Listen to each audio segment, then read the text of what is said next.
Greetings to all our viewers across the Southern African region and beyond.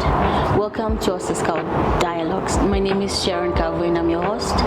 Today we are joined with Mr. Uunona, and he is going to shed more light on what is happening currently with the issues of river basin management in the waterlands between Namibia and Angola. Welcome to our dialogues, Mr. Uunona. Welcome, Sharon. It's my pleasure to have you here. You're welcome. May you introduce yourself to our audience as we go? Yeah, thank you very much. My name is Silvanus Uunona. I'm actually the Executive Secretary of the Cuvelai Water Coast Commission. And the Cuvelai Water Coast Commission is a commission established by an agreement signed between the Republic of Namibia and also the Republic of Angola with a primary mandate to manage the Cuvelai river systems, these wetlands that we are talking about here. In terms of, you mentioned SASCAL. How exactly are you working with SASCAL? With SASCAL, it's quite interesting because we came on board to work with SASCAL through the WeMAST program. It's a portal that is actually using the Earth observation data to help managing or doing wetlands assessment, or in actual fact to manage our wetlands within the Cuvelai system. So it's a quite interesting tool. We've been involved in engagement. We have also been involved our stakeholders who gave their user needs and who also gave their feedback on the usage of this portal. It's quite interesting portal given our issues within the wetlands. So most of the issues in the wetlands is floods and drought. So this portal or tool can actually do the measurement of the flood extents. Also, not only flood but disasters. Also, fire is one of them. Flood is one of them as well. So, other than that, it's also in terms of deforestation. So that we look at deforestation, bush encroachment. So that all in all, we talk about vegetation cover. So this tool can also able to map out the vegetation cover and also other data that we want to use in the wetlands. So it's quite interesting tool, but I can encourage that it's also of the use to our stakeholders depending on their need. Okay. Well, in terms of community engagement, do you also work with the community so that they are sensitized of what your mandate is and how you are actually helping the community? Yes, certainly yes. We work with countries because each country there are institutions that are mandated to go to the grassroots level. So when we want to take an initiative to the grassroots level, there is already established system, if I have to say, or mechanisms that can help us to reach to the grassroots level. Given an example, with this WeMAST program, we actually had a training workshop sometimes in 2023 in Ongwediva, where we have invited the grassroots community or institutions and gave them a training on how to use the portal, on this, how to acquire data, how to insert data on the portal using both the web portal and also the mobile application. And we also went out with them in the field and do the actual demonstration with such graduate thing and to actually demonstrate how the portal and the web cell phone mobile application works. So certainly we are connecting some of this initiative through our office to the grassroots level within our community in the Cuvelai river system. Okay, you mentioned about floods, and Southern Africa is one of the regions that is more prone to floods. As an organization and as well as with your partners that you're working with in this mandate, what can you say has been done, particularly in Angola and Namibia, to have a holistic approach towards reducing the implications of the floods, and also considering the fact that Namibia is also having drought. Recently it was announced that it's a set of emergency. So what can you pin out and say, okay, fine, since the collaborations in Namibia and Angola, we have managed to attain this to reduce the implications of floods. Yeah. Yes, I think in that case, some of this tool is one of the key things that we need to enforce, because it serves as air warning systems, because the tool can actually give you an extent of a flood, for instance, that can able to facilitate fast decision making, how to evacuate people, for instance, or where to evacuate them, identify the higher ground, and also identify to the extent of which the flood has gone. So, okay, you keep mentioning about the portal and where people will have information that will help them to make decisions when it comes to floods and all these other things related to the environment. Can you explain us the process that actually takes place in terms of gathering the information to then inform these people on this portal?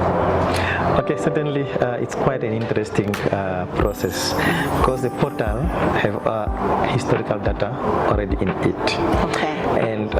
And also currently there's also a way very soon for near real-time data to be inserted on the portal. Okay. And what is most interesting is you can actually insert the data while on the field. Wow. You can get in the field using your mobile application phone. Okay. You capture data in the field and you insert it directly in the field at the very time, that time. So that actually really help us as countries when we dispatch your team with such mobile application out in the field. You can see, for example, the fire extent, flood extent, drought extent, for instance, where it's identifiable, capture some of these data and put it on the portal at the same time. Okay. And somebody who is kilometers away from that can able to access these data while it's validated. And also the app can also validate these data right away. So I think that's one of the key interesting part of this of this portal, WeMAST portal. Okay. Not portal but tool. Okay. Yeah, it's quite interesting, and also I really encouraging that member states to start using it, especially the technical people that are mandated or the functions to report on floods or drought or disaster in when you dispatch your team into the field to have this assessment and feed into that tool, so this team will be going in both countries, Angola and Namibia. How does it work? Yes, each country has their own team that they can work out. So our plan is actually to also give an extensive training for this portal, so that teams, when they do assessment in their respective countries, both countries or both people can able to access this data at the same time. Okay, yeah. Quite interesting. So in this recently ended technical meeting, you made a presentation. What can you say are the key takeaways from your presentation? Okay, from the key, this presentation, what I encourage is actually further engagement with stakeholders, because further technical workshop, keep inviting SASCA to keep motivating stakeholders about the portal, because I might not be the right person to present it. I know how to use it, but I'm not the right person to to convince how good the tool is. But it's quite good, if I can tell you. So what I will say is, let's keep our partners, let's keep our engagement, and let's keep each other informed. But when I say that, I mean CUVECOM and SASCA. Right. So at least when for the benefits of the people at the end of the day, because we are also mandated by the countries to deliver on what the countries' interests are. Okay. Wow. Yeah. That is quite interesting. This portal you mentioned, people can access them on the phone? Yes, they can download the app from the App Store or from the iPhones, how do we call them? Mobile phones, just mobile. Yeah, mobile phone, yes, exactly. Yes, yeah, okay. It's available. All right, that is quite interesting. So it's like an app that you can download? Yes, it's an app that you can download on your phone, either whichever phone you have. It's all available. You register and you have your own PIN and a password, so nobody else can able to play around with the data whenever they log on on the application. All right. So it's protected. Okay, so the team that goes into the field, they assess everything to establish this kind of information. So in the past years, and I know that I understand that in most cases what happens to our environment is because of our actions. So when your team goes into the field, do they also establish maybe to say if there are activities that are damaging the ecosystem or that are disrupting the ecosystem, will they also be able to determine what it is, so that as you advise or engage the community, maybe in terms of at policy level, policy design, then maybe the efforts you're making to make sure that you establish what has been causing the hindrances on the ecosystem could actually be useful in policy designs?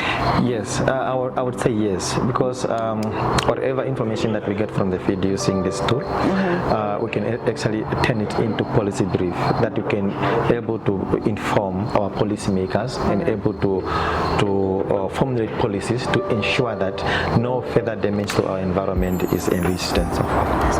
Wow, this is quite detailed. I don't know, as I conclude this dialogue, if there is any key aspect that you need to really emphasize on as we round up? Yes, please. For me, I believe in awareness, and continuous awareness. So when I say that, I mean like, let's keep taking this tool to the people, and with continuous awareness, continuous saying it, let's use all our awareness creation platforms, either Facebook, Twitter, or any other platform that we think our audience can able to access some of this information. Wow, thank you so much for taking your time, Mr. Onani. Thank you so much to all our viewers. If you have any questions in regards to this discussion, please feel free to follow us on our social media platforms, and also inbox us if any further questions that you have regarding to the topic, so that we can educate you on what is currently happening on the ground. As for now, bye for now.